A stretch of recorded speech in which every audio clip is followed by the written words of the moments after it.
Simple and ఈజీగా చేసుకునే బెండకాయ కర్రీ. దీనికి ఒక 1/4 కిలో బెండకాయలు, కొద్దిగా కరివేపాకు, 2 పచ్చిమిరపకాయలు. బెండకాయల్ని బాగా క్లీన్ చేసుకుని ఈ విధంగా ముందరగా ముక్కలు కట్ చేసి పెట్టుకోవాలి.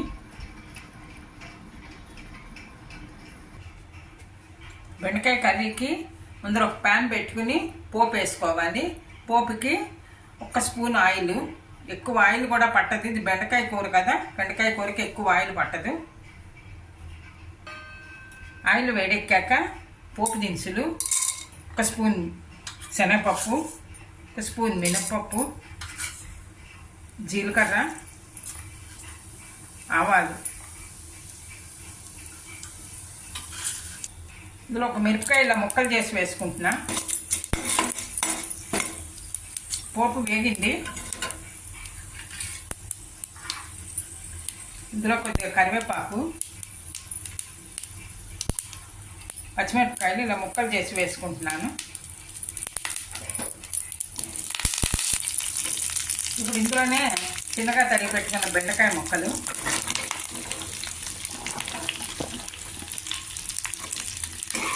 పోపులో బాగా మిక్స్ చేసుకోవాలి. తగినంత ఉప్పు.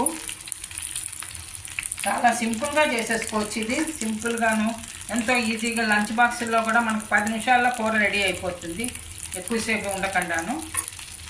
ఇలా పసుపు వేసుకోవాలి. అన్నీ మిక్స్ చేసుకుని పచ్చివాసన పోయేదాకా కొద్దిగా మగ్గించుకోవాలి మూత పెట్టి.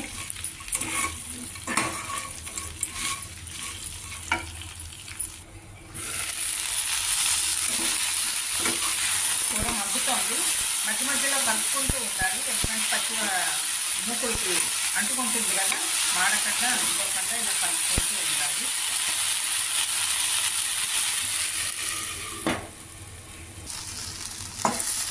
ఇలా గ్రీన్గా ఉంటే బాగుంటుంది కూర. మగ్గింది, బెండకాయ ముక్కలన్నీ బాగా మగ్గాయి.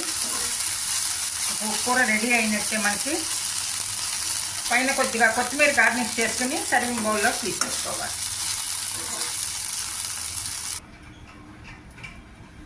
బెండకాయ కర్రీ. ఇది బెండకాయ కర్రీ ఎలా చేసుకున్నా మనకి టేస్ట్గా బాగుంటుంది, చాలా రుచిగా ఉంటుంది. ఇది వేడివేడి రైస్లోకి సర్వ్ చేసుకోవచ్చు. ఈ విధంగా చేసుకుంటే కనుక చాలా సింపుల్గా ఈజీగా చేసేసుకోవచ్చు. లంచ్ బాక్స్లో కానీ మామూలుగా ఇంట్లో సర్వ్ చేసుకోవచ్చు, రైస్లో సర్వ్ చేసుకుని తినచ్చు. చాలా రుచిగా ఉంటుంది. మీరు కూడా ట్రై చేసి చూడండి. ఈ వీడియో నచ్చితే లైక్ చేయండి, షేర్ చేయండి, సబ్స్క్రైబ్ చేయండి. Thank you for watching.